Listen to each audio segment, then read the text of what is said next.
Ditanya yang baik-baik, jangan ditanya yang macem-macem dulu. Kenapa sih pulangnya telat? Handphonenya mati lagi. Seuzon aja. Belum juga nyampe rumah, baru di depan pagar tuh suami udah dicerca dengan beribu-ribu pertanyaan. Istri itu udah macam kayak lawyer aja gitu ya. Maka Sayyidah Fatimah bertanya, ayahku mengajarkan apa, dapat ilmu apa hari ini? Maka Sayyidina Ali mengatakan tadi, ayahmu memberikan pertanyaan. Ciri-ciri wanita terbaik itu yang seperti apa? Gak ada yang bisa jawab. Fatimah tersenyum, aku tahu jawabannya. Nah, lalu aku ingin menjawab. Sayyidah Fatimah menemui ayahnya. Sayyidah Fatimah menemui ayahnya dan kata Sayyidah Fatimah, bolehkah aku ikut menjawab pertanyaanmu ya ayahku? Wanita terbaik itu yang tidak memandang laki-laki dan yang tidak dipandang laki-laki. Rasulullah senyum dan mengangguk. Dan pertanyaan itu, jawaban itu ada pada diri putrinya, Sayyidah Fatimah, yang tidak pernah dipandang laki-laki, nggak pernah memperlihatkan auratnya, termasuk wajahnya, tidak, hanya untuk suami dan ayahnya saja. Ya. Maksudnya di sini yang tidak dipandang laki-laki dan tidak memandang laki-laki itu gimana? Saat kita ini kan akhir zaman ya, di sosial media ini ya kan, kadang saat kita dipandang ya risih, langsung buru-buru pergi. Misalkan kita di suatu tempat, tiba-tiba ada laki-laki yang mandangin kita aja, jangan kitanya salah tingkah, itu lagi dilihatin loh. Terus kita stuck, diam tempat di situ gitu. Ya, jangan langsung buru-buru menghindar, nggak nyaman, kan gitu. Bukan langsung diam di tempat salah tingkah, ambil kaca, cari kaca gitu ya. Kan perempuan itu udah mengaca. Ya, nggak gitu. Dia langsung buru-buru menghindar karena risih. Ya. Terus yang kedua, yang tidak memandang. Nah, misalkan dia dipandang terus tiba-tiba dia melihat ada laki-laki yang ya gitu deh.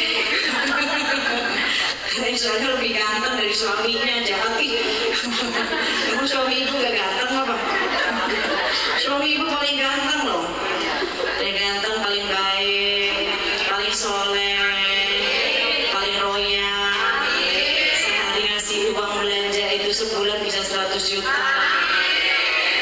Amin aja ngapa enggak? Sekali suaminya khilaf. Ngasih transfer sih gede. Dengan gak ada yang tahu kali asbab doa istri, suaminya dikasih rezeki yang lebih. Tiba-tiba uang belanjanya kasih 100 juta sebulan. Gak usah sebulan, setahun sekali aja. Takut istrinya khilaf kalau punya duit banyak. Kan ya? Bukan yang memandang juga. Jadi untuk menundukkan pandangan bukan hanya khusus laki-laki juga. Bukan hanya khusus laki-laki saja, tapi wanita juga wajib untuk menundukkan pandangan. Kan gitu. Ini yang dimaksud. Maka teman-teman sekalian, tubuh kita nih kendaraan.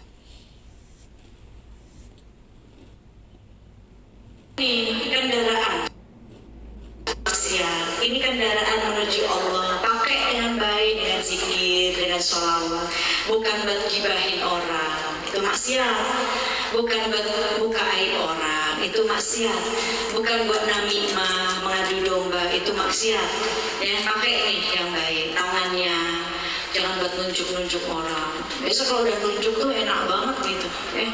Nah, itu loh, tuh gitu, tuh itu. Gitu.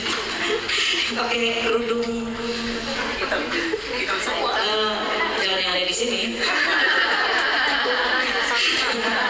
Yang pakai kerudung warna-warni kan gitu. Kan ini kan cuma satu warna. Kalau nunjuk tuh begini ya, enak banget habis nunjuk. Mulutnya comel banget. Satu jari nunjuk, kita tunjuk, 3 jarinya nunjuk siapa? Nunjuk kita sendiri. Sebelum kita nunjuk orang, tunjuk kita sendiri. Kan gitu. Sebelum kita nilai dosa orang, kita juga banyak dosa. Ada yang nggak punya dosa di sini? Ada. Saya traktir habis ini. Yang depan tuh. Saya beli mie ayam kalau nggak punya dosa. Ya rugi banget nih cuma mie ayam. Saya tambahin deh, mau lagi bakso, ayo. Semua orang punya dosa. Kita nggak ditugasi buat nyatetin dosa orang. Sudah ada yang nyatet. Ya, malaikat pencatat amal buruk kita. Ada bagian nyatetin. Tapi kita disuruh ngingetin dosa kita sendiri. Ya, ini. Lalu kaki kita pakai ke jalur takwa dan jalur maksiat. Ini kendaraan. Ini kendaraan. Karena perjalanan nanti setelah kematian butuh kendaraan. Perjalanan yang jauh itu butuh kendaraan. Dan kematian setelah kematian adalah perjalanan yang sangat jauh. Perjalanan yang sangat lama. Orang-orang yang sudah mati duluan, yang sudah mendahului kita, ya, mereka ini menunggu nanti kiamat dibangkitkan semuanya. Berarti perjalanan mereka kan lama, paling lama. Dan setiap hari ada siksa kubur. Nah kita perjalanan kita justru singkat banget, gak ada yang tahu besok siapa yang duluan mati. Silakan kalian ngomong. Saya dulu, saya belakangan aja. Gak ada yang tahu kematian. Rahasia kematian. Berarti perjalanan kita di dunia itu singkat. Yang muda mati, yang tua mati, yang sehat mati, yang sakit mati. Semua mati. Perjalanan yang jauh butuh kendaraan. Selama di dunia ini kendaraan kita pakai. Sebelum nanti kendaraan terakhir kita nih di atas pundak yang masih punya suami, di atas pundak suaminya yang ngegotong nanti nih kendaraan terakhir kita nih di atas keranda. Ya, yang udah nggak punya suami saya di atas kendaraan, di atas pundak anak saya Abiza, di anak saya Bilal saat saya digotong kan gitu. Itu kendaraan terakhir kita. Butuh kendaraan. Dan perjalanan jauh nggak harus butuh kendaraan. Kendaraan kalau nggak akan bisa jalan kalau nggak ada bensinnya kan gitu. Harus diisi bensin dulu baru kendaraannya itu jalan. Mesinnya juga harus bagus. Jangan sampai di tengah jalan mogok kan repot. Nih, harus ada bahan bakarnya. Dan perjalanan jauh butuh bekal. Kalau kita mau perjalanan jauh pasti di mobil hatta cuma air doang. Atau roti, pasti kita bawa bekal. Apalagi kalau pulang kampung, sekarang segala macam dibawa, dan selimut, bantal, oleh-oleh, ya kan, semua dibawa. Kalau naik mobil ya, kalau perjalanan darat, semua di mobil itu penuh, kan gitu. Itu perjalanan. Setelah kematian kita butuh itu. Kendaraannya selama di dunia ini tubuh kita. Kendaraan butuh bahan bakar. Apa bahan bakarnya? Sholat. Ini masih sehat pakai buat sholat berdiri di hadapan Allah sholat. Mata kita masih fungsi pakai buat baca Quran. Lisan kita masih ada suaranya pakai buat baca Quran. Ya, matanya buat lihat Quran, lisannya buat baca Quran, buat zikir, buat istighfar, buat sholawat, telinganya buat dengerin hal yang baik, nasihat agama, tangannya buat sedekah, buat nolongin orang, buat ngasih orang, jangan buat minta. Mintanya sama Allah, jadi tidak sama manusia. Kakinya dipakai kalau masih bisa majelis, hadir majelis, jangan sampai nggak hadir majelis sama sekali. Kita itu harus punya guru, kan gitu. Datangin guru, datangin ilmu. Yang penting suaminya udah ngizinin, suami ridho. Kalau enggak jangan, kan gitu. Ini kendaraan, bahan bakarnya itu. Terus kita perjalanan jauh butuh bekal-bekalnya apa? Amal soleh kita saat kita sholat dapat pahala nggak? Dapat pahala nggak? Dapat, itu bekalnya. Kita puasa, kita sedekah, baca Quran, dapat pahala nggak semuanya? Dapat, itu bekalnya. Ini kendaraan kita pakai, kan gitu. Kendaraan kita menuju pada Allah. Dan pentingnya kendaraan ini, ya, kita pakai untuk mencapai ridhonya Allah. Ya, mencapai ridhonya Allah. Karena tujuan hidup kita satu, untuk cari ridhonya Allah. Ya. Maka pentingnya kita untuk membersihkan hati. Karena manusia itu hidupnya dibekali dengan 4 sifat. Apa saja kemarin? Sifat binatang buas yang pertama. Ya. Dari diri manusia ini diberikan sifat. Yang pertama sifat binatang buas. Sifat binatang buas itu marah-marah. Marah sama marah-marah beda nggak? Beda. Marah, ada yang marah, orang marahnya diem. Saya kalau anak saya tahu, kalau Uminya lagi diem, oh berarti Uminya lagi marah. Capek gue ngomel-ngomel ngapain? Dia aja udah. Anak-anak tahu tuh, oh Uminya lagi marah. Ada orang yang hobi dari pagi sampai malam marah mulu. Belum puas kalau seisi rumah belum kena. Ada yang gitu? Ada? Kenceng banget ada. Jangan ya Bu, capek marah-marah mulu. Kasian yang gak tahu apa-apa kena marah. Kalau udah gitu puas ya, marah sama marah-marah. Itu sifat binatang puas, marah-marah. Ya. Lalu apa lagi yang kedua? Sifat binatang ternak. Binatang ternak senang makan. Ya, senang makan.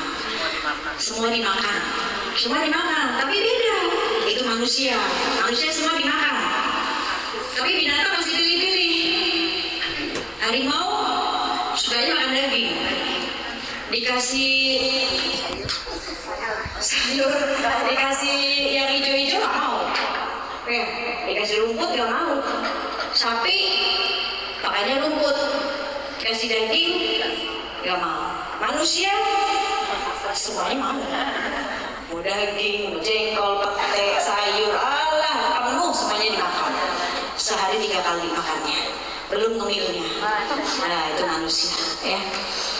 Sifat saitoniah, sifat setan. Apa itu? Satu, suka namimah. Apa namimah? Mengadu domba. Suka nyampein omongan orang. Mending kalau dikurangin, ini ditambahin. Say. Cin, sini Cin. Tahu nggak Cin? Kemarin kamu diomongin tahu. Ya Allah Bu. Auzubillah min dzalik. Ngeri ceritain. Semoga kita terhindar dari sifat itu ya.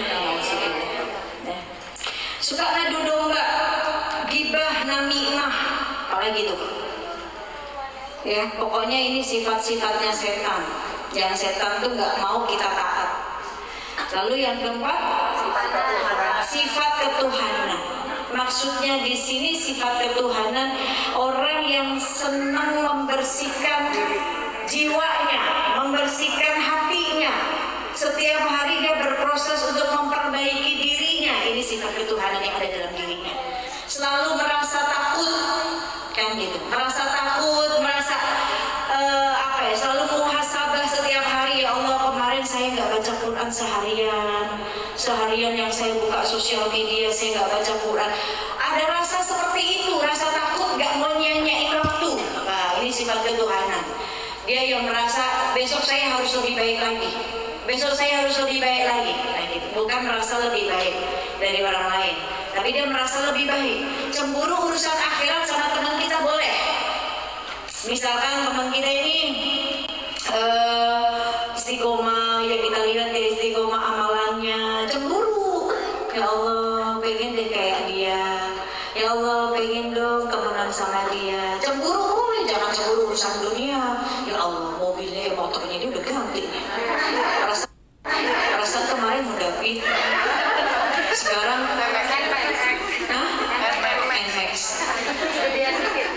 Nah yang habis NMAX dia ganti lagi, pusing lagi. Di atas NMAX apa? Jangan sebut nama, saya nggak di-endorse.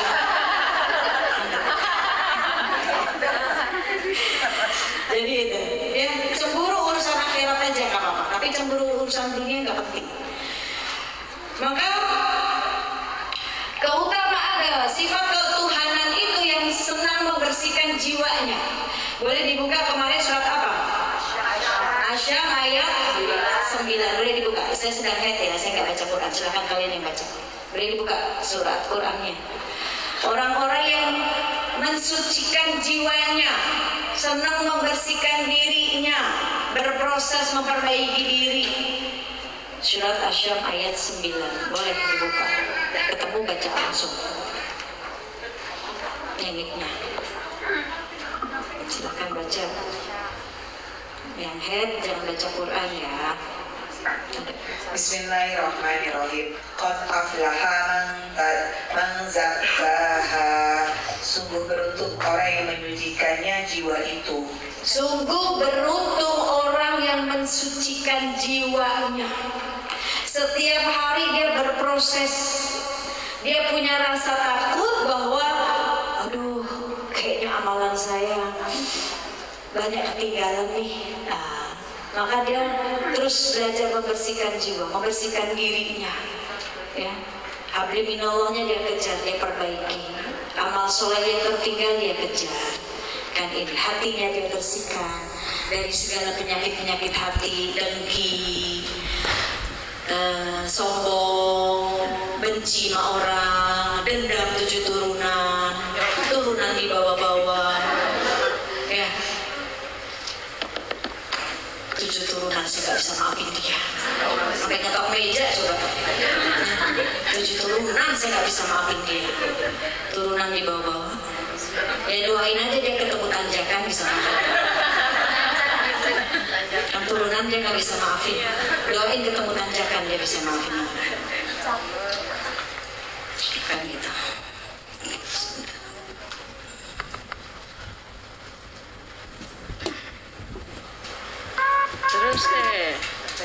Terus apa lagi?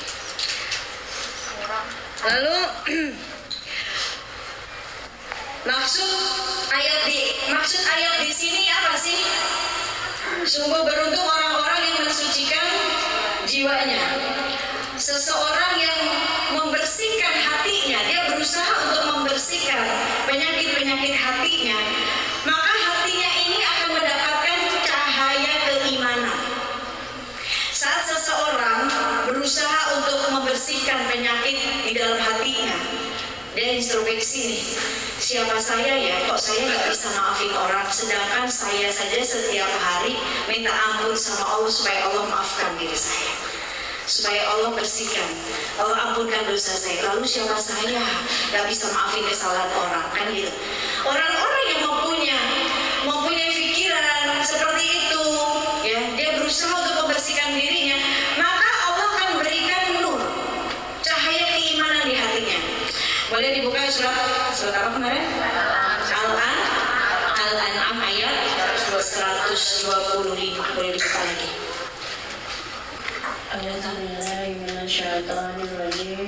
Bismillahirrahmanirrahim. فَمَنْ يُرِيدِ اللَّهُ أَنْ يَهْدِيَهُ يَشْرَحْ صَدْرَهُ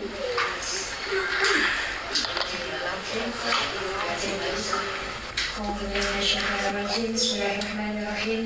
فَمَنْ يُرِدِ اللَّهُ أَنْ يَهْدِيَهُ يَشْرَحْ صَدْرَهُ لِلْإِسْلَامِ وَمَنْ يُرِدْ أَنْ يُضِلَّهُ يَجْعَلْ صَدْرَهُ ضيقا حرجا كَمَنَّمَا يَصَّعَّدُ فِي السَّمَاءِ كَذَلِكَ يَجْعَلُ اللَّهُ الرِّجْسَ عَلَى الَّذِينَ لَا يُؤْمِنُونَ. Barang siapa dikehendaki Allah akan mendapat hidayah atau petunjuk, dia akan membukakan dadanya untuk menerima Islam, dan barang siapa dikehendakinya menjadi sesat, dia dijadikan dadanya sempit dan sesak, seakan-akan dia sedang mendaki ke langit. Demikianlah Allah menimpakan siksa kepada orang-orang yang tidak beriman. Saat Allah ingin memberikan petunjuk kepada kita, gak ada yang bisa menghalangi. Saat Allah ingin menyesatkan kita, gak ada yang bisa menghalangi juga. Ya. Di saat kita diberikan petunjuk oleh Allah, ya, Allah akan berikan hikmah, Allah akan berikan kefahaman bagi kita, Allah akan lapangkan dada kita. Di saat kita berusaha untuk mau berproses membersihkan jiwa kita, membersihkan diri kita, hati kita dari penyakit-penyakit hati, maka Allah akan lapangkan hati kita. Allah akan berikan petunjuk kepada kita. Dan jika Allah ingin menyesatkan dia, Allah pun akan menyesatkan. Yahdillahu linurihi may yasha. Allah berikan hidayah kepada siapapun yang Allah kehendaki. Maka dalam hal ini Rasul pernah ditanya oleh sahabat, oleh Ibnu Mas'ud. Rasulullah pernah ditanya oleh Ibnu Mas'ud, makna surat dari surat Al-An'am ayat tadi 125. Wahai Rasul, apa yang dimaksud? Kan di situ disebutkan apa? Kelapangan hati. Allah akan berikan kelapangan hati.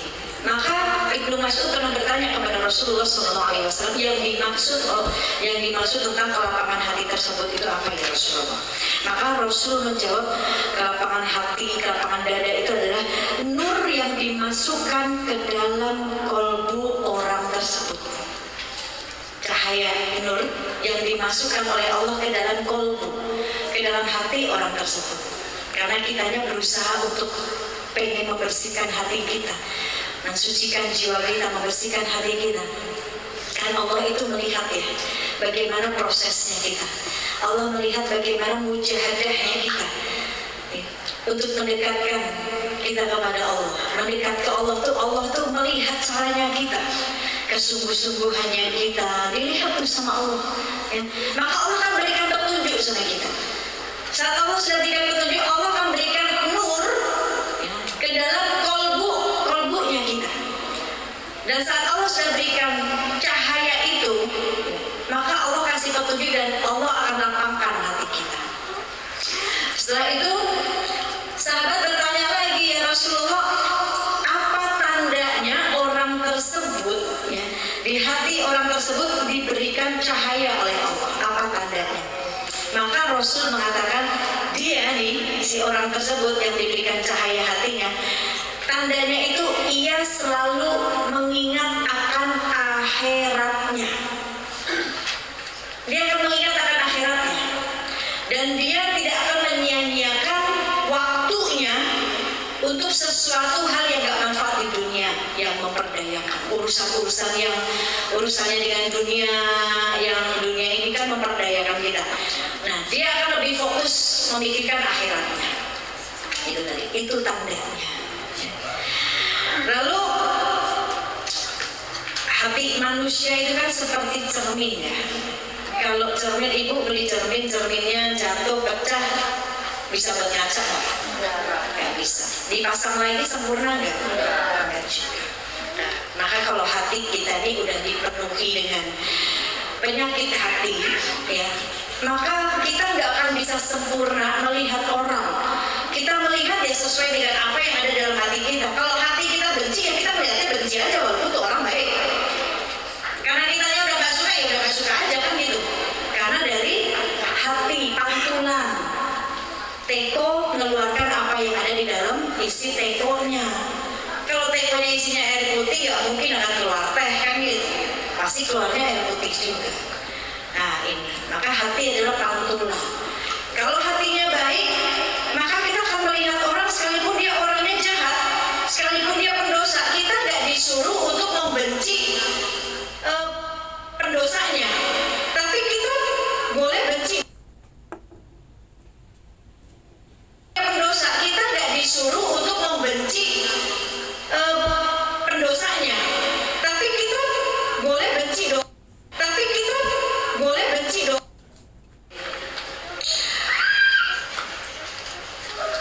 Maka dalam kitab Ihya Ulumuddin Imam Ghazali, Nabi Musa pernah bertanya kepada Allah. Nah ini kemarin dibahas. Nabi Musa pernah bertanya kepada Allah.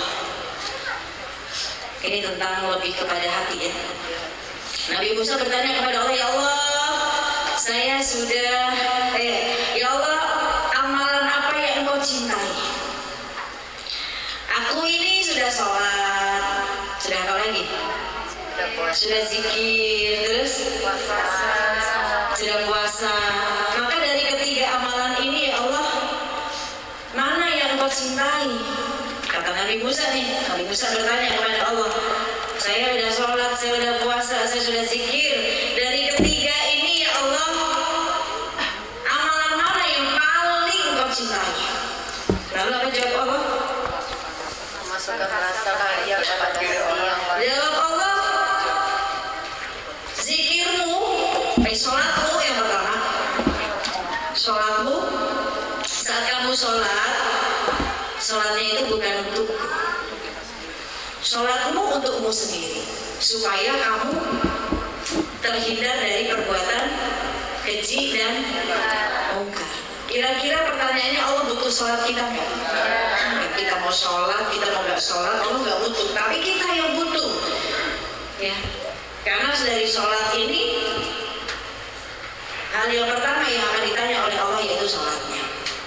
Itu yang pertama. Yang kedua, saat engkau berzikir, zikirmu bukan buatku, bukan untukku, tapi zikirmu untukmu. Supaya apa? Supaya dirimu tenang, kan gitu. Lalu apa lagi? Saat engkau berpuasa, puasamu juga bukan untukku, tapi puasamu untukmu, supaya kamu terjaga dari hawa nafsu, dari hasad, sifat-sifat penyakit hati. Lalu Nabi Musa bertanya, ya Allah, jika ketiga amalan ini bukan amalan yang engkau cintai, lalu amalan apa yang paling engkau cintai? Apa jawab Allah? Memasukkan rasa bahagia di dalam hati orang yang sedang hancur. Pentingnya ini, jaga perasaan orang. Pentingnya kita nyenengin orang, ya. Walaupun dan kita nggak berharap untuk disenengin. Maka kata Allah tadi, jawab Allah saat Nabi Musa bertanya, kalau bukan ketiga amalan ini yang kau cintai, yang paling kau cintai itu apa? Amalan apa? Maka kata Allah, memasukkan rasa bahagia di dalam diri orang yang hatinya saat itu sedang hancur. Misal kita punya teman kita sedang dirundung duka, sedang terkena musibah, terkena ujian, ya. Kita datang, nyenengin, kan gitu, udah hibur, bukan nyukurin, bukan nyumpahin, kan gitu, bukan menjauhin, gitu. Memasukkan rasa bahagia ke dalam hati manusia yang saat itu sedang hancur, yang sedang tertimpa musibah, itu kata Allah. Ya, maka menjaga perasaan, menjaga hati kita untuk berbuat menyenangkan orang lain itu amalan yang terbaik. Lalu teman-teman sekalian, apa lagi kemarin?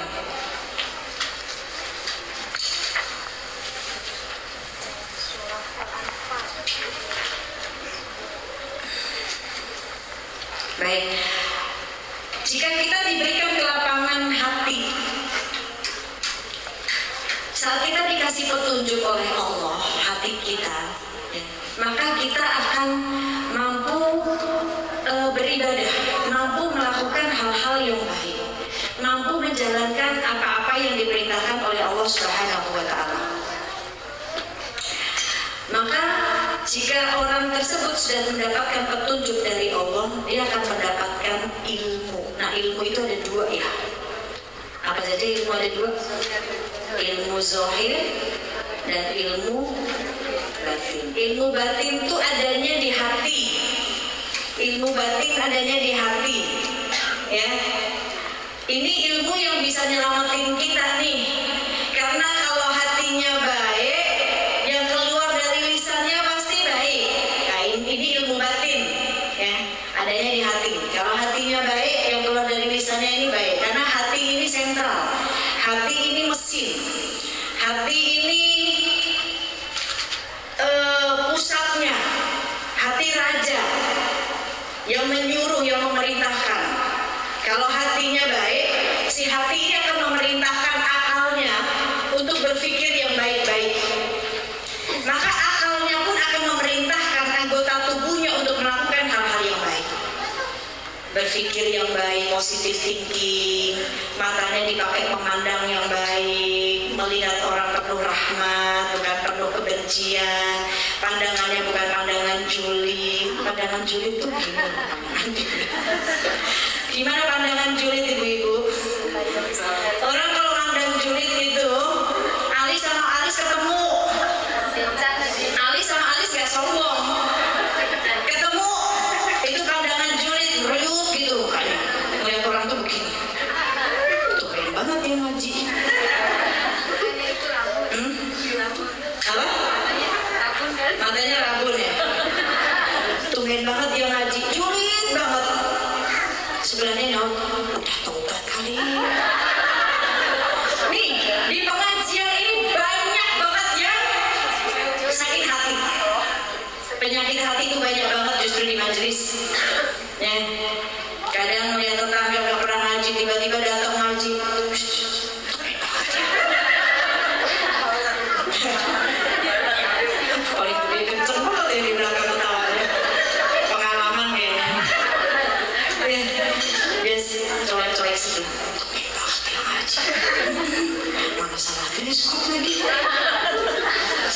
sepak bola kan gitu kan. Terus ngelirik lagi matanya dari atas sampai bawah. Lihat tasnya. KW itu KW. Ya Allah ya Robi, julidnya luar biasa. Nah ini ya, hati-hati dengan prasangka, hati-hati dengan berburuk sangka kepada orang lain. Maka jika hati ini yang menjadi sentralnya baik, dia akan merajai, akan menyuruh akalnya berpikir yang baik, positive thinking aja udah, lisannya keluar pun baik. Kan itu.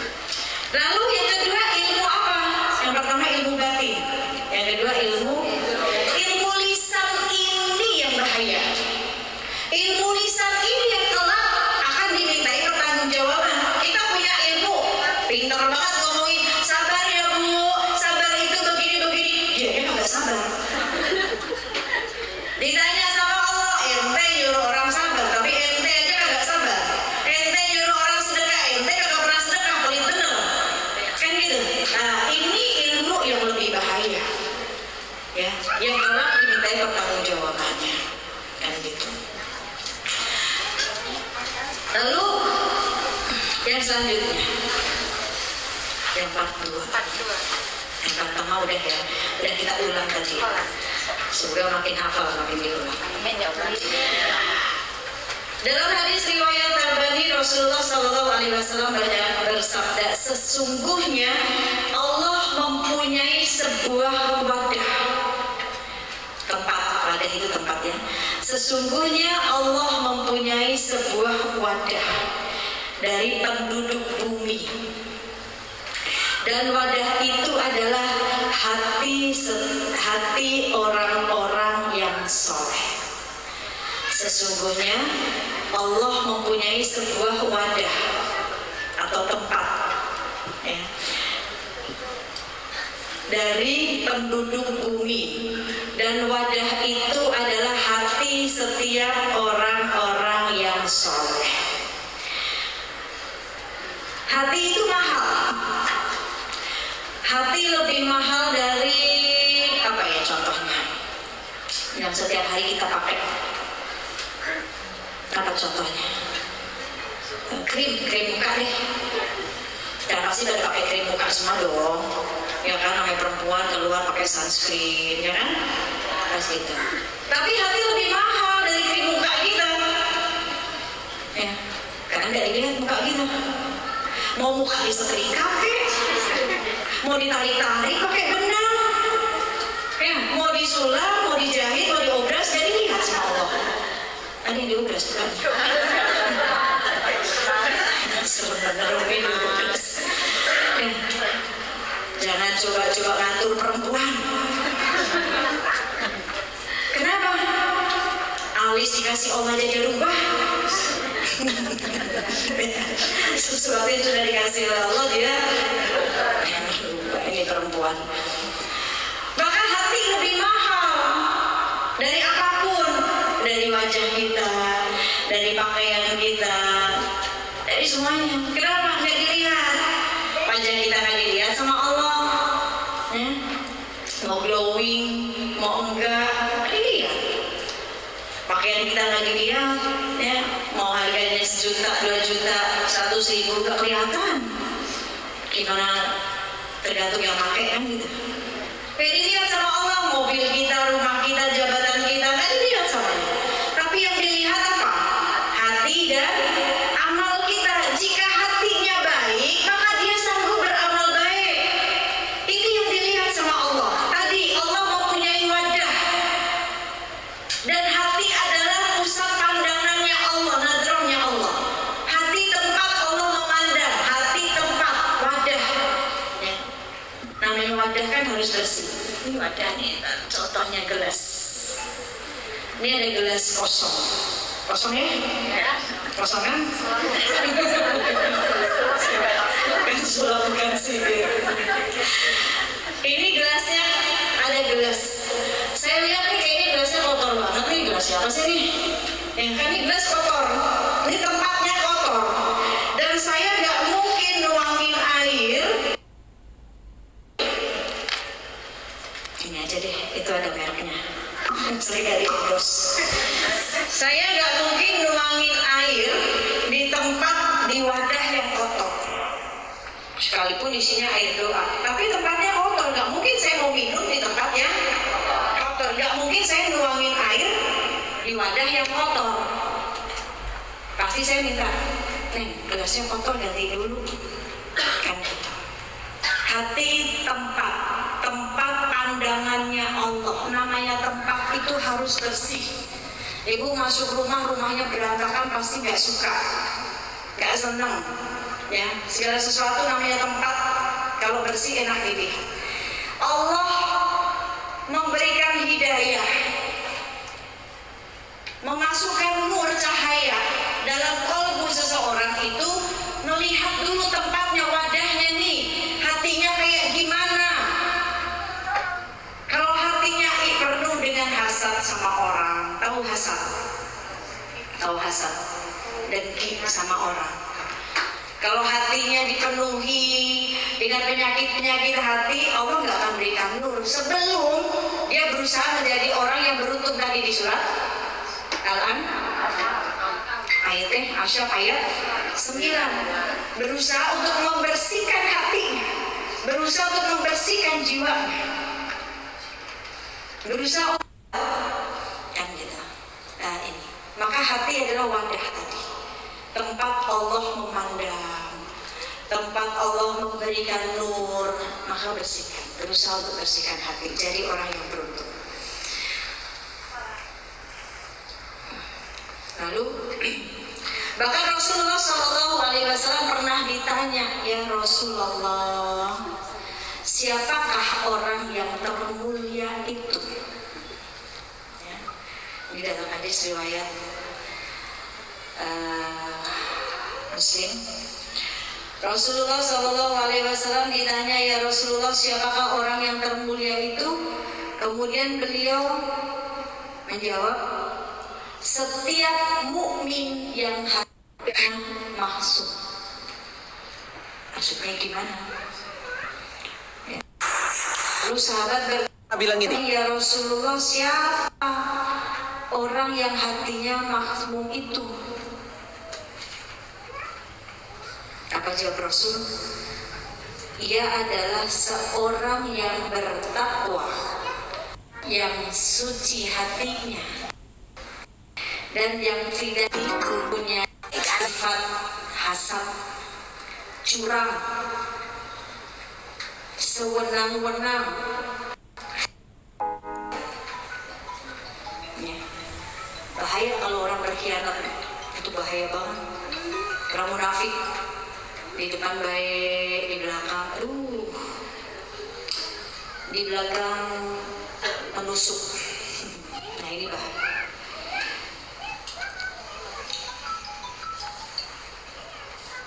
Jika kita sudah berusaha menjaga hati,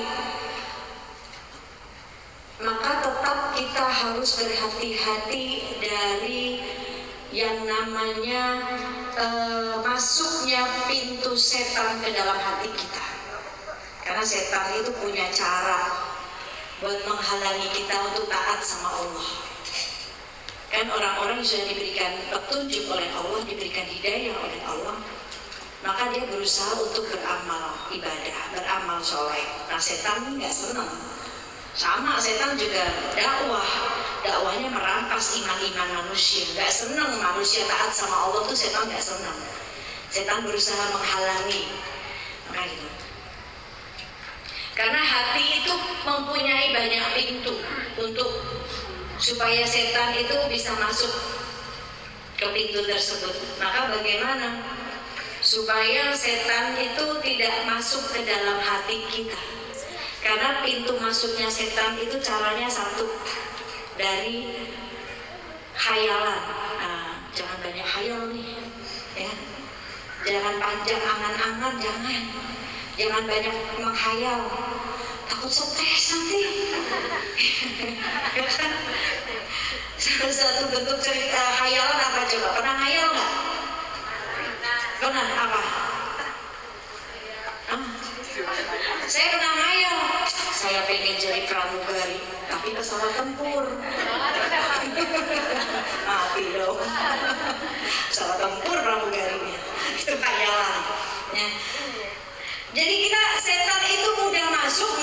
hayalan. Paling senang tuh, yang pengen senang bikin manusia ngehayal, ngelamun gitu ya. Tiba-tiba kaya gitu kan. Enggak kaya, stres gitu. Nah, ini senang banget setan. Maka pintu masuknya setan itu satu tadi melalui hayalan, ya, melalui hayalan, lalu melalui nafsu, hawa nafsu, melalui amarah. Nah, kita kalau udah kepancing marah, setan senang, setan makin ngegosok-gosok. Ini, ya.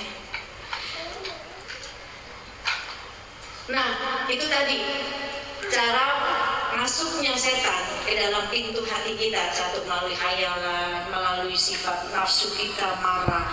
Lalu untuk menutupnya, setan gak bakalan bisa masuk nih, mental. Dengan apa? Satu, zikir. Dengan berzikir. Cara menutup pintu setan itu, pintu hati kita supaya gak masuk oleh setan, caranya dengan berzikir. Ya, caranya dengan berzikir. Mengingat Allah dengan pemikiran dan zikir. Mikir tuh kita nih ya, jangan kalau kita ngayal, kalau gua nggak punya gimana ya, nah itu kan mikir tuh, akhirnya kita stres sendiri. Tapi kalau kita sambil zikir, pikiran itu nggak akan ada. Kalau kita ingat Allah, kita dapat Allahnya, kan Allah punya semuanya. Allah yang kaya, Allah yang dikasih rezeki. Kalau kita udah dapat Allahnya, ya, terus hati kita ajak zikir, maka ini mental nih setan ini untuk masuk ke dalam pintu masuknya setan tadi. Kenapa dengan pemikiran? Karena dengan pemikiran ini seseorang akan mendapatkan ilmu. Nah, dengan ilmu itu akhirnya dia mengajak hatinya untuk berzikir, menutup pintu setan. Nah, hati ini ada dua nih. Hati ini terbagi dua. Yang pertama, hati yang mengajak pada keburukan. Hati yang mengajak kepada keburukan. Ini dampaknya di dunia. Dampaknya di dunia, nih hati yang mengajak kepada keburukan, dampaknya di dunia nih. Dia akan mempunyai sifat itu tadi. Muncul sifat dengki, sombong, merasa paling baik, ya. Terus melihat orang buruk aja. Nah, dampaknya bikin kitanya ini habis amalan-amalan kita. Apalagi kalau hasad ya.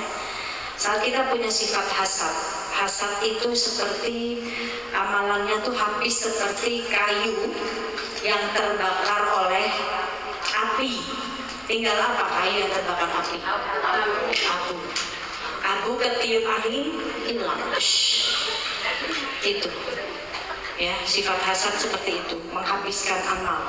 Hasad itu kita tidak senang melihat orang yang sedang dikasih nikmat sama Allah. Itu orang hasad. Hasad itu kita tidak senang melihat orang sedang dikasih nikmat sama Allah. Maka itu tipe orang yang susah bersyukur itu, ya. Dia susah melihat nikmat orang lain. Tapi nikmat yang Allah berikan kepada dia nggak syukuri. Nauzubillah min dzalik. In syakartum la'azidannakum. Jika engkau bersyukur dengan nikmatku, aku tambahkan, kata Allah. Tapi kalau engkau kufur, ya azab Allah sangat betul. Itu yang pertama.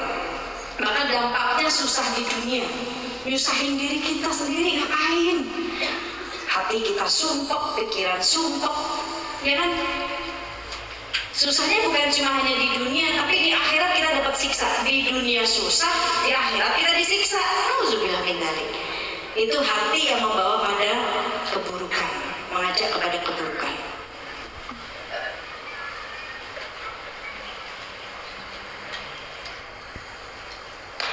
Lalu yang kedua, hati yang mengajak kepada kebaikan. Nah, ini dampaknya membawa kesenangan akhirat.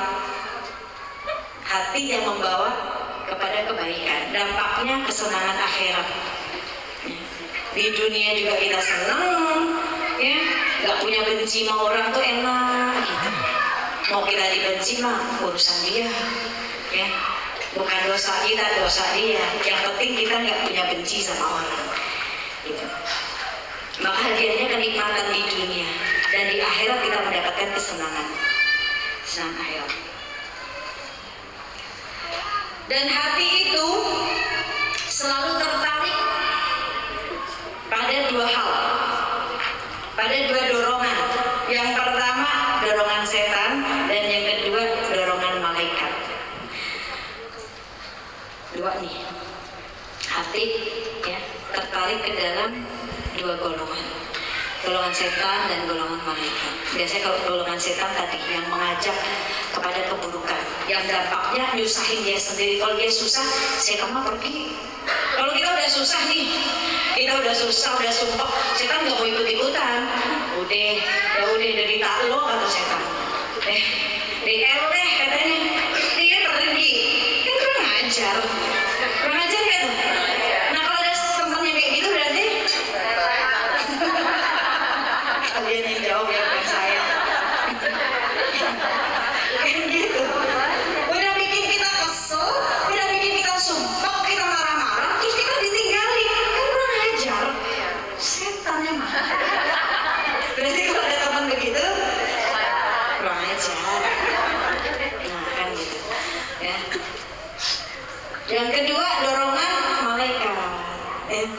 Dia hatinya kepengen tadi nyenengin orang aja. Ya. Dia kepengen ngebahagiain orang aja. Dia pengen berbuat baik aja. Walaupun orang ada dia nggak baik, bukan urusan dia, yang dosa-dosa dia. Nah itu. Maka Nabi SAW bersabda di dalam hati itu ada dua tempat untuk berbisik. Ya. Di dalam hati ada dua tempat untuk berbisik.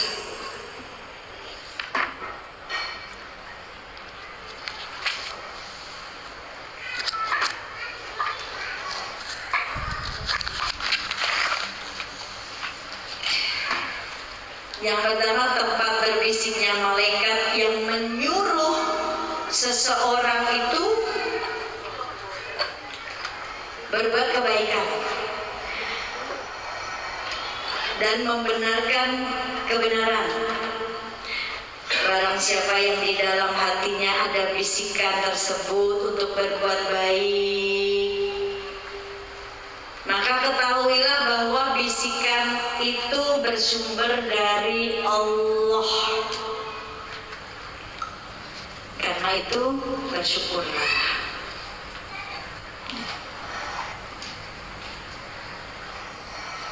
Lalu ada tempat yang kedua yang berbisik ini setan, bisikan dari setan. Nah, bisikan dari setan ini Allah telah firmankan di surat Al-Baqarah ayat 268. Boleh dibuka. Yang pertama tadi bisikan dari malaikat mengajak dia untuk terus berbuat baik, itu datang dari Allah. Yang kedua berbisikan dari setan. Surat Al-Baqarah ayat 268. Boleh dibuka, dibaca.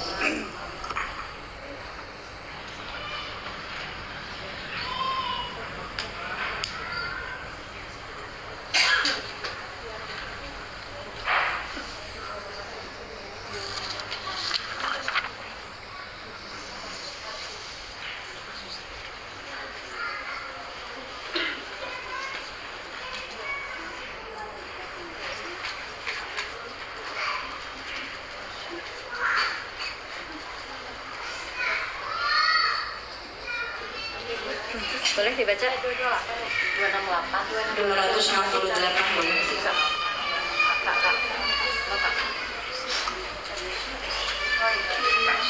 أعوذ بالله من الشيطان الرجيم بسم الله الرحمن الرحيم الشيطان يعيدكم الفقر ويأمركم بالفحشاء والله يعدكم مغفرة منه وفضلا والله واسع عليم.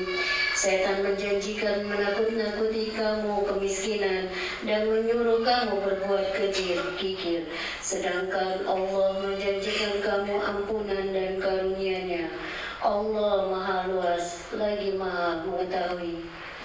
Sadaqallahul Azim. Kita tahu bahwa setan ini kerjaannya nakut-nakutin, ya. Membuat manusia ini was-was. Hati-hati dengan was-was ya. Apa sih was-was? Saat kita was-was nih, cemas gitu ya, kalau hati kita udah mulai muncul was-was, itu kita sedang bercumbu dengan setan. Nauzubillah min dzalik. Ya. Maka saat kita muncul, apa ya, perasaan gue kayak enak banget nih, itu was-was. Sering kayak kita kayak gitu. Oh, enak banget ya perasaannya, ada apa ya? Itu was-was. Itu setan sengaja, ya, menakut-nakutin kita. Oh, jangan-jangan ada begini. Kalimat jangan-jangan itu berprasangka. Hilang kita tawakal kita kepada Allah. Maka bagaimana saat kita muncul was-was seperti itu? Kata Rasul, buru-buru ambil wudhu. Buru-buru ambil wudhu, sholat 2 rakaat. Sholat sunatul mutlaq rakaat yang lillahi ta'ala. Buru-buru sholat. Azan ya. Udah asal belum? Oh, belum sih, belum. Masih 1 jam lagi. Ya. Jadi hati-hati saat kita muncul was-was, buru-buru istighfar. Jangan dinikmati loh. Kenapa ya perasaan gue gak enak banget nih? Jangan-jangan, nah itu udah caranya setan untuk menakut-nakutin kita hingga kita hilang tawakal sama Allah. Ya, nah ini kata Rasul, buru-buru saat muncul rasa was-was, karena was-was itu kita sedang bercumbu dengan setan. Auzubillah min dzalik. Dengan bercumbu dengan suami lah, yang punya suami kan gitu. Yang belum punya sama anak-anaknya, daripada sama setan. Ya, udah kesel kita ditinggalin, kurang ajar. Maka buru-buru wudhu kata Rasul, wudhu sholat supaya ditenangkan oleh Allah. Ini. Maka adapun hati yang selalu menerima 2 bisikan tersebut, ya, kadang kita dibisikin hal yang baik, kadang dibisikin hal yang buruk tadi oleh setan. Maka disebut dalam hadis, Rasul katakan hati seorang mukmin senantiasa berada di antara 2 jari-jari Allah yang maha pemurah dan maha mulia. Dalam hadis riwayat Muslim, Allah maha membolak-balikan hati kita.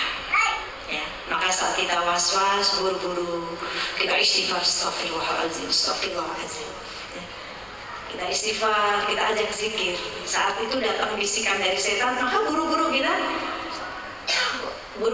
istighfar, buru-buru kita berzikir. Ya Allah, astagfirullah, inna lillahi wa inna ilaihi raji'un. Nah kita, karena Allah maha membolak-balikan hati kita. Maksudnya hadis tersebut, jika ada bisikan setan, lalu pemiliknya berzikir, tadi jika kita mulai was-was, kita ditakut-takutin oleh setan, kita mulai berangan-angan, mulai berkhayal, mulai lupa sama Allah. Tetapi jika pemiliknya berzikir kepada Allah, maka bisikan itu akan lenyap. Setan langsung kabur tuh. Kalau kita buru-buru istighfar, kita buru-buru ingat Allah, itu setan langsung lari. Kan gitu. Setan langsung lari. Tetapi jika kita lalai dari zikir, maka hati kita akan lalai. Saat kita nggak mau tuh, begitu kita muncul was-was, kita nikmatin, akhirnya kita berprasangka. Yang tadi misalkan lagi berantem sama suami pergi terus tiba-tiba perasaan kita nggak enak. Duh, perasaan gue nggak enak kenapa ya? Duh, jangan-jangan laki gue begini. Duh, jangan, itu propaganda setan. Ya, padahal bisa saja perasaan kita nggak enak, hati kita jadi was-was karena kalau kita berpikir baik, mungkin suami saya nggak ridho kali ya sama saya. Nah, itu baru tuh istri yang solehah, ya. Baru dia istighfar, dia telepon, maafin ya beb, maafin ya beb. Dan gitu ayam beb. Buru-buru langsung istighfar, sholat. Tapi jangan dinikmati rasa was-wasnya itu. Boleh dibuka surat Mujadalah ayat 19 maaf. Jika orang tersebut lalai dari zikir, maka hatinya akan lalai. Surat Mujadalah ayat 19.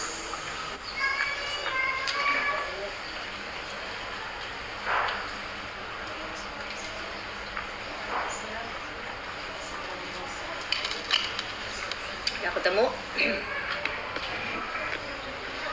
أعوذ بالله من الشيطان الرجيم بسم الله الرحمن الرحيم استهوذ عليهم الشيطان فأنساهم ذكر الله أولئك حزب الشيطان ألا إن حزب الشيطان هم الخاسرون. Setan telah menguasai mereka lalu menjadikan mereka lupa mengingat Allah. Mereka itulah golongan setan. Ketahuilah bahwa golongan setan itulah golongan yang merugi. Sungguh.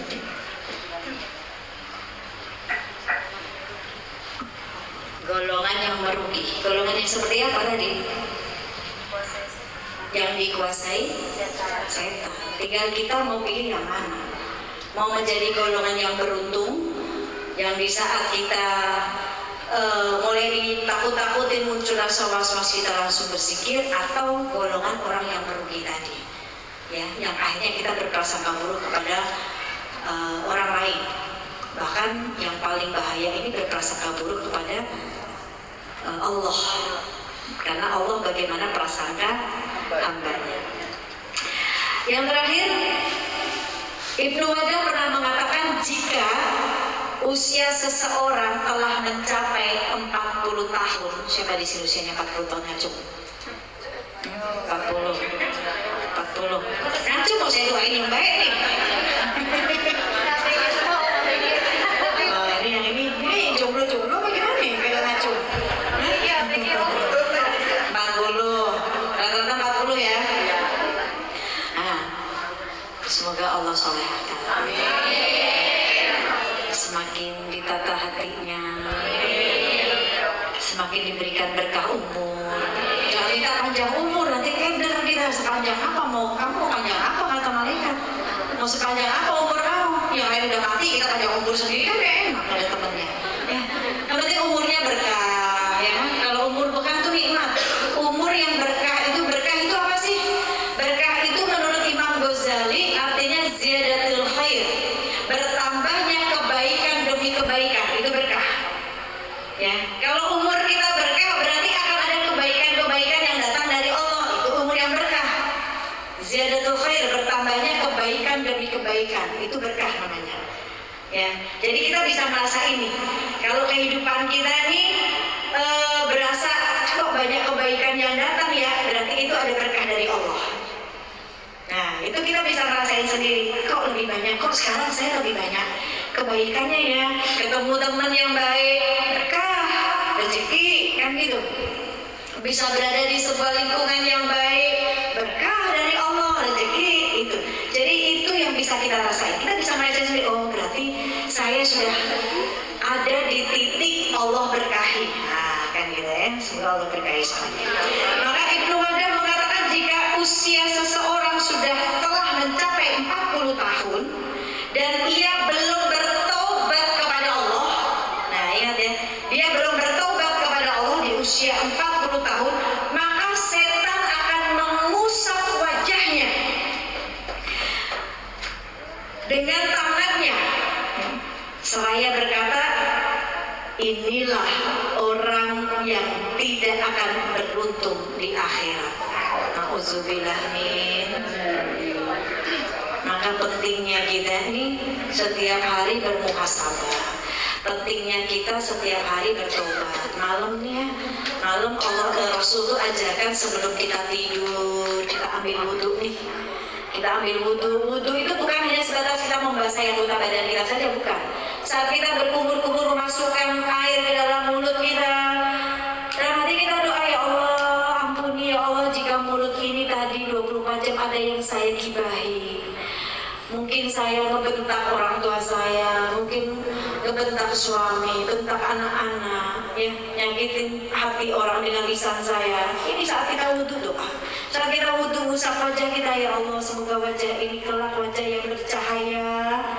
Saat di akhirat nanti engkau melihat, ya, termasuk wajah-wajah yang terlihat bukan wajah-wajah yang kusam. Karena nanti ada sebagian manusia yang di yaumil qiyamah ini wajahnya tuh hitam pekat, nggak terlihat. Maka kita minta nih dari air wudhu kita, ya, wajah ini wajah yang bercahaya kelak hingga kita mendapatkan syafaat, kita mendapatkan pertolongan, kita diketahui oleh baginda Nabi Muhammad bahwa itu umatku. Dan gitu, kenal, Rasul kenal sama kita. Saat basuh tangan, sama doa, ya Allah ampuni jika ini tadi ada dipakai buat nunjuk orang, buat cubit anak, buat nunjuk suami, atau ambil dompet suami, nggak izin. Suami lagi di kamar mandi. Ada yang banyak kayak gitu? Ada. Wah, di sini mah enggak, insya Allah. Di sini mah solehah semuanya, masya Allah.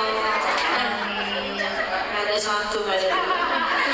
Nggak beda maksudnya. Pengalaman saya soalnya. Saya dulu sering. Waktu saya masih tinggal di komplek yang lama tuh, sebelum rumah saya terbakar.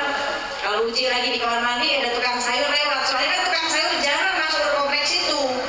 Karena kompleknya tuh jauh kan dari pasar.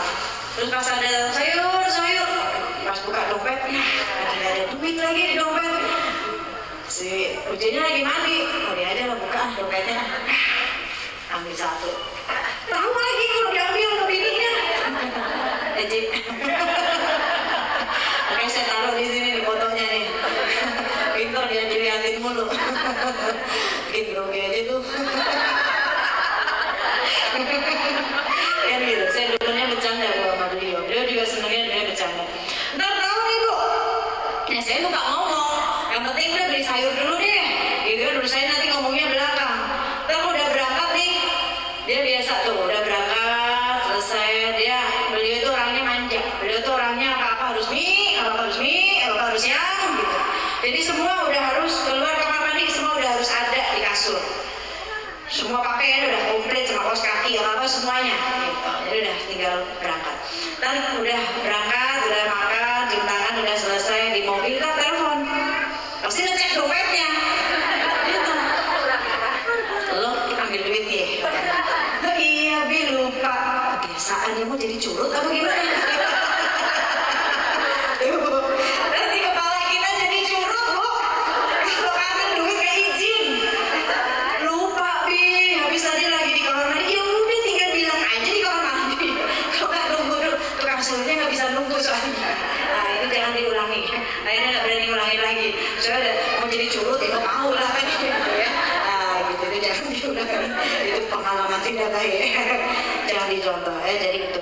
Jadi saya ulangi, yang terakhir Ibnu Wadah mengatakan jika seseorang sudah mencapai di usia 40 tahun, maka dia belum bertobat kepada Allah, maka setan akan mengusap wajahnya dan sambil mengusap wajahnya dengan tangannya sambil mengatakan bahwa inilah orang yang tidak akan beruntung di akhirat. Nauzubillah min dzalik. Maka sering-sering kita bertobat. Rasul nyuruh kita habis sebelum tidur ambil wudhu, setelah wudhu kita sholat. Ya, mau sholat taubat silahkan. Mau sholat tasbih jauh lebih bagus. Ya, saya tuh dari dulu ya ini mah berbagi kebaikan aja. Almarhum tuh dia lagi diomongin. Semoga kuburnya jadi terang ya, karena diomongin orang hal yang baik ya. Dia selalu bilang, nih sebelum tidur usahain sholat tasbih dulu. Apa nih?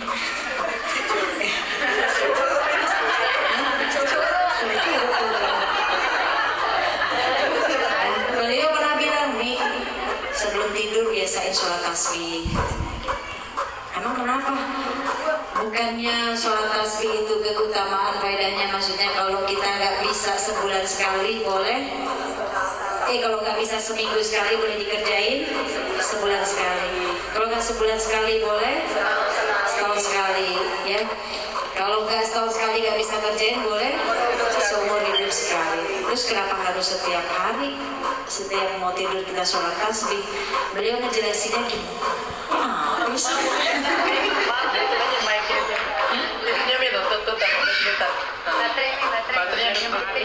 Ah, udah. Jangan curut nih. Allah. Nah. Terus saya tanya, kenapa harus setiap hari? Kan bukannya sholat tasbih itu kalau nggak bisa seminggu sekali sekali, nggak punya waktu seminggu sekali, boleh sebulan sekali dilakukan. Kalau sebulan sekali nggak bisa melakukan, boleh setahun sekali. Kalau setahun sekali nggak bisa, boleh seumur hidup sekali. Kenapa harus tiap hari mau tidur? Beliau ngasih penjelasan ke saya, tidur itu teman kematian. Saat kita tidur, belum tentu besok pagi Allah panjangkan umur kita. Karena saat tidur itu kita sedang yang mengalami kematian.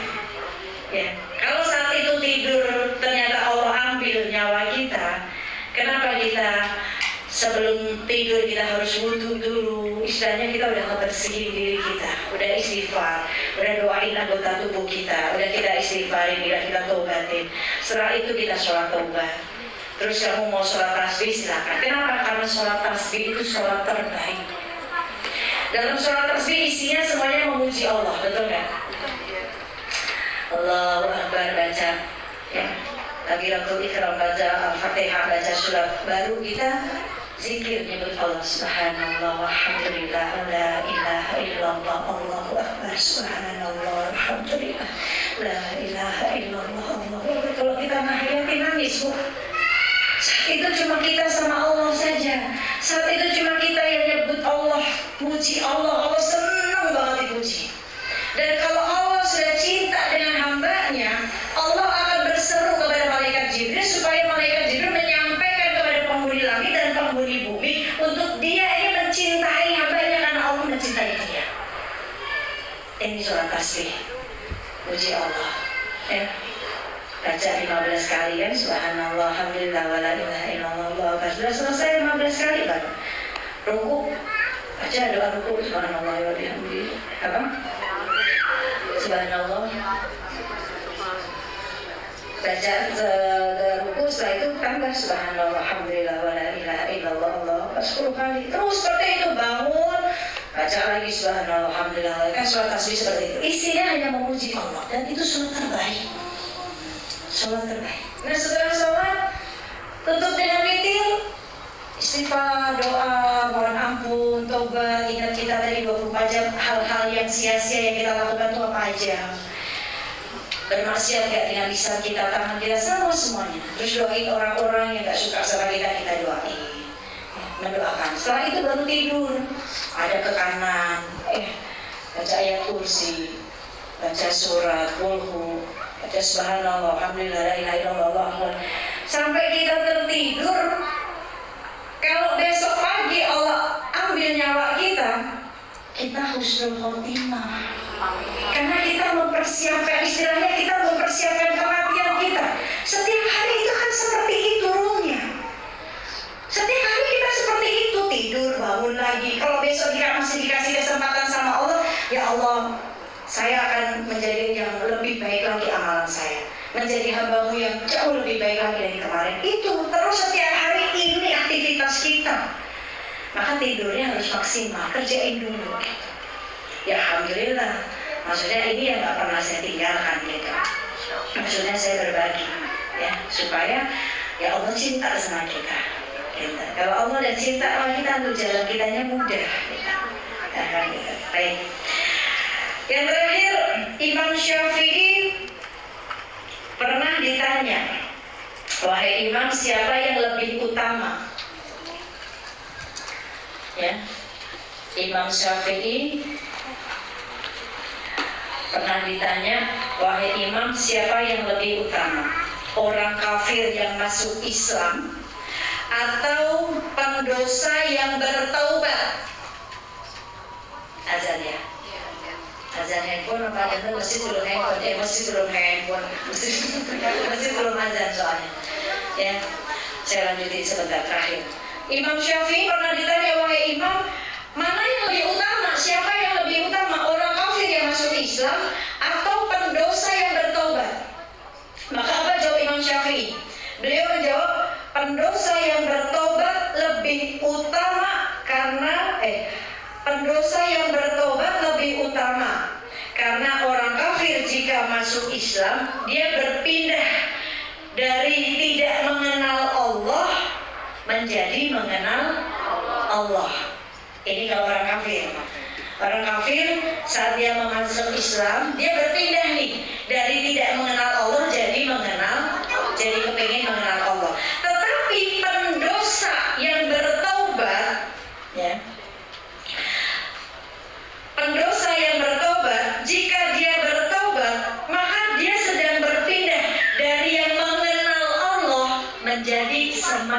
cinta dengan Allah.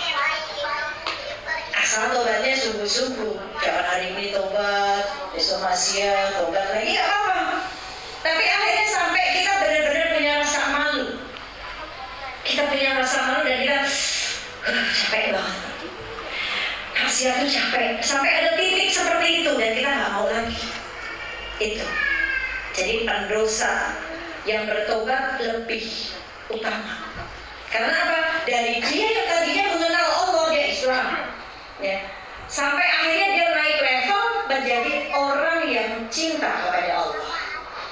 Ini tingkatannya semakin naik. Baik, ini saja yang bisa saya sampaikan. Semoga di saat kita belajar berproses untuk membersihkan hati kita, ya, menjaga hati kita dari penyakit-penyakit hati, dari benci sama orang. Ngapain sih kita benci sama orang? Ngapain? Oke, mau kita dibenci sama orang nggak masalah, yang penting jangan memaksakan kita untuk benci sama orang. Rasulullah saja tidak pernah membenci umatnya. Rasulullah saja berusaha untuk umatnya semuanya gak ada yang masuk neraka, semua pengennya masuk surga. Itu Rasul gak pernah benci umatnya. Kenapa? Kita benci dengan umat Nabi Muhammad SAW. Ya. Allah pun tidak membenci hambanya. Hari ini, pagi ini hambanya bermaksiat, sampai malam hari Allah membentangkan tangannya, mengulurkan tangannya, menanti, menunggu siapa hamba-hambanya yang mau datang kepada Allah, bertobat kepada Allah. Ini harus kita ingat. Allah cinta kepada hambanya yang datang menemui Allah membawa hati yang hancur karena Allah. Allah mencintai seorang hamba nih yang datang menemui Allah membawa hati yang hancur karena Allah nih. Allah cinta banget sama hamba seperti ini. Maksudnya gimana? Dia punya hati nih, ya, hancurnya nih maksudnya gini. Dia itu menyesal dengan apa yang pernah dia lakukan dan dia takut sekali. Misalkan, ya Allah, kok saya takut ya? Saya takut besok mati. Saya takut besok mati amal saya belum banyak. Saya takut besok mati saya belum siap. Kalau dikubur saya kayak gimana nih? Ini hati yang hancur tuh kayak gini. Yang takut untuk urusan amal soleh, ya, untuk urusan akhiratnya. Allah senang dengan orang yang hatinya hancur, ya, hatinya takut banget, tapi lebih kepada takut urusan akhirat bukan dunia. Allah senang dengan orang yang seperti ini. Datang ke Allah terus minta berproses, ya Allah tolong saya dong ya Allah, jangan tinggalin saya ya Allah, bimbing saya ya Allah, jangan cabut hidayah ya Allah, kasih petunjuk ya Allah. Gitu. Allah senang dengan hamba itu seperti ini. Insya Allah. Baik, ini saja yang bisa saya sampaikan. Kurang lebihnya semoga Allah rahmati kita, semoga Allah perbaiki hati-hati kita. Ya. Baik, mari kita tutup sama-sama kita dengan doa, kita dengan istighfar. Ya, semoga Allah perbaiki hati-hati kita. Semoga Allah jauhkan kita dari hasad sama orang. Allah jauhkan kita dari dendam, ya. Allah jauhkan kita dari sifat yang tak bisa maafin orang. Sesungguhnya saat kita memaafkan itu bukan kita sedang memaafkan orang lain, tetapi sebenarnya memaafkan itu kita berdamai dengan hati kita sendiri. Kita berdamai dengan diri kita, bukan berdamai dengan orang tersebut, tetapi kita sedang berdamai dengan hati kita untuk mencoba menjadi orang-orang yang mudah memaafkan. Gitu, ya. Mari kita sama-sama buka hati kita. Kita baca istighfar, kita ingat dosa-dosa kita, ya. Kita minta sama Allah supaya Allah lapangkan hati kita, supaya Allah berikan nur di hati kita, supaya Allah tuntun dan bimbing kita menuju jalan yang diridhoi oleh Allah. Astaghfirullahaladzim, astaghfirullahaladzim, la ilaha illa huwa rahmanur rahim, al-hayyul qayyumul ladzi la yamutu wa atubu ilaihi rabbi ighfir. Astaghfirullahaladzim, alladzi la ilaha illa huwa rahmanur rahim, al-hayyul qayyumul ladzi la yamutu wa atubu ilaihi rabbi ighfir. Astaghfirullahaladzim, alladzi la ilaha illa huwa rahmanur rahim, al-hayyul qayyumul ladzi la yamutu wa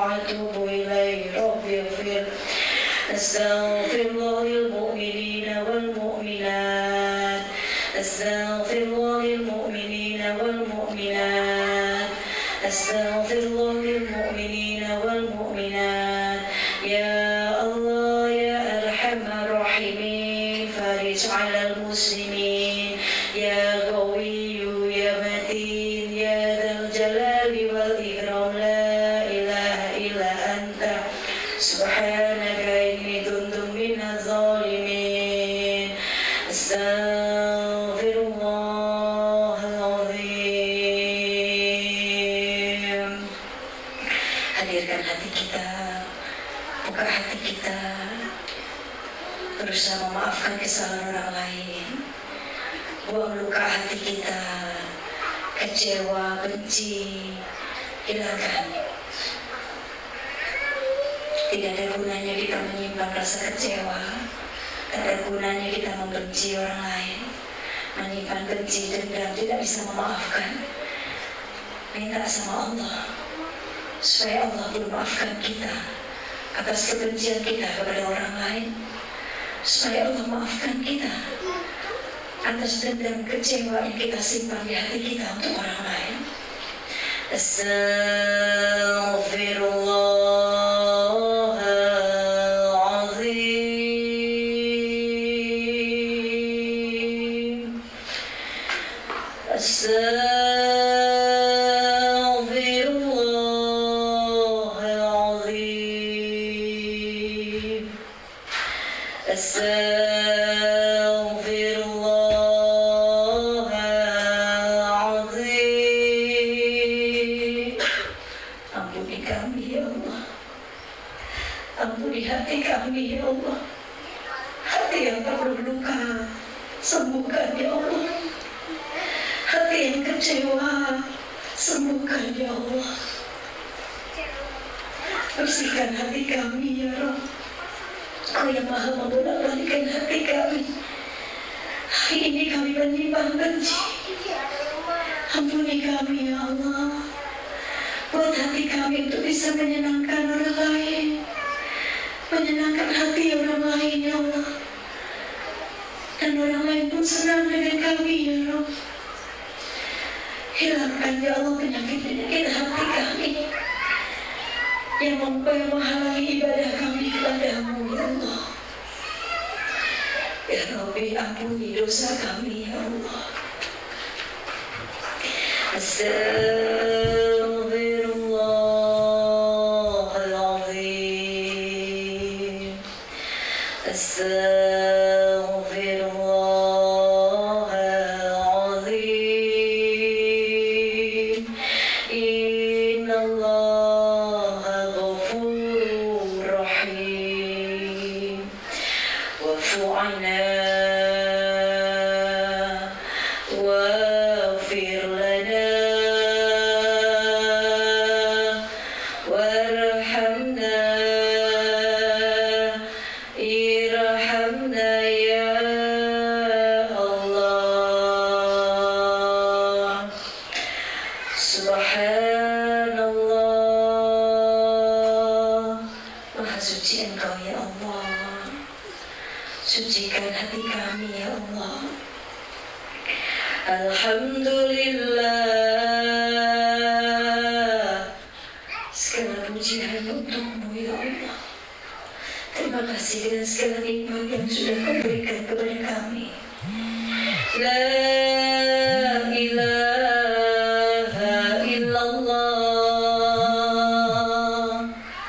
Tidak ada Tuhan selain Engkau ya Allah, yang maha mengawasi kami, yang memberikan segala nikmat untuk kami, yang maha mengetahui maksiat kami, yang tahu dosa-dosa kami, yang tahu sedihnya kami, yang tahu bahagianya kami, yang tahu apa yang kami butuhkan. Allahu Akbar. Engkau maha besar. Besarkan kami dengan ampunan-Mu ya Allah. Besarkan kami dengan rahmat-Mu ya Allah. Subhanallah, alhamdulillah, wa la ilaha illallah, wallahu Subhanallah walhamdulillah wa la ilaha illallah wallahu akbar. Ya Allah, Ya Rahman, Ya Rahim, Ya Allah, Ya Rahman, Ya Rahim, Ya Allah, Ya Rahman,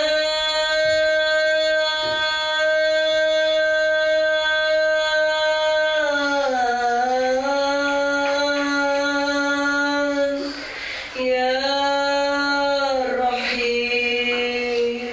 Ya Allah, Kau yang Maha Pengasih dan Penyayang, kasihi kami ya Allah, kasihani kami ya Allah, sayangi kami ya Allah.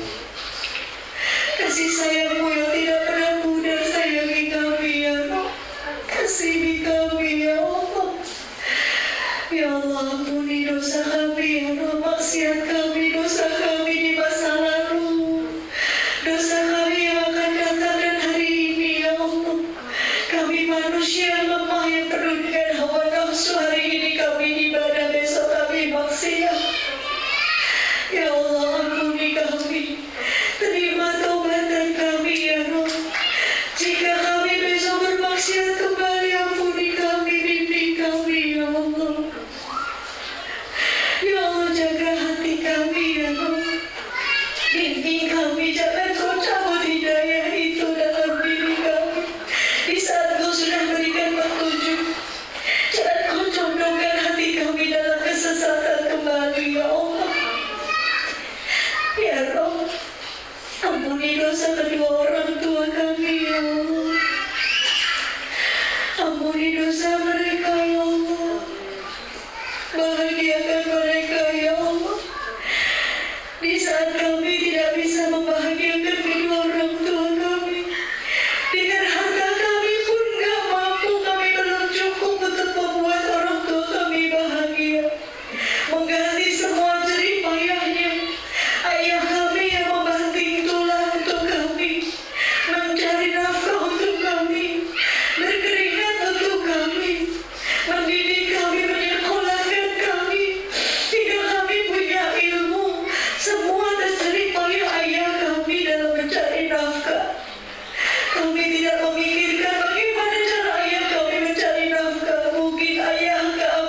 yang masih hidup, panjangkan umurnya dalam ibadah ya Allah.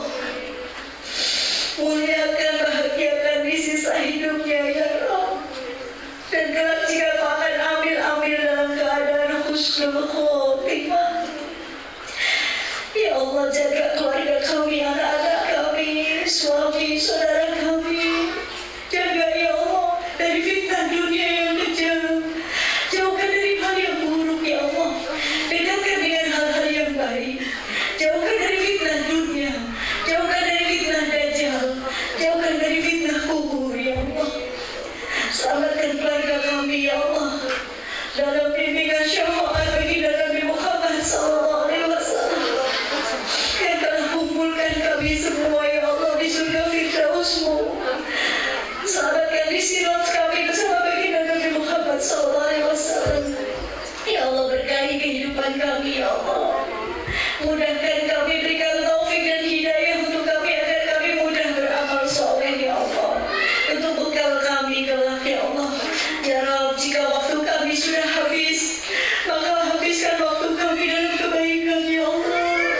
Habiskan waktu kami dalam ibadah ya Allah. Matikan kami husnul khotimah. Ya Allah biha, ya Allah biha, ya Allah bi husnul khotimah. Ya Allah biha, ya Allah biha, ya Allah bi husnul khotimah. اللهم افتح لنا أبواب الخير، أبواب البركة، أبواب السلامة، أبواب الصحة، أبواب الرزق، أبواب الجنة. ربنا أفرغ علينا صبرا وتوفنا مسلمين. ربنا إننا آمنا واغفر لنا ذنوبنا وقنا عذاب النار. لا إله إلا أنت سبحانك إني كنت من الظالمين. ربنا ظلمنا أنفسنا وإن لم تغفر لنا وترحمنا لنكونن من الخاسرين. ربنا هب لنا من أزواجنا وذرياتنا قرة أعين واجعلنا للمتقين إماما. ربنا هب لنا من أزواجنا وذرياتنا قرة أعين واجعلنا للمتقين إماما. رب اغفر لنا ولوالدينا وارحمهما كما ربيانا صغيرا. ربنا آتنا في الدنيا حسنة وفي الآخرة حسنة وقنا عذاب النار وادخلنا الجنة مع الأبرار يا عزيز يا غفار يا رب العالمين. وصلى الله على سيدنا محمد وعلى آله وصحبه وسلم. سبحان ربك رب العزة عما يصفون وسلام على المرسلين والحمد لله رب العالمين. سبحان الله وبحمده عدد خلقه ورضا نفسه وزنة نفسه ومداد كلماته. بسر الفاتحة.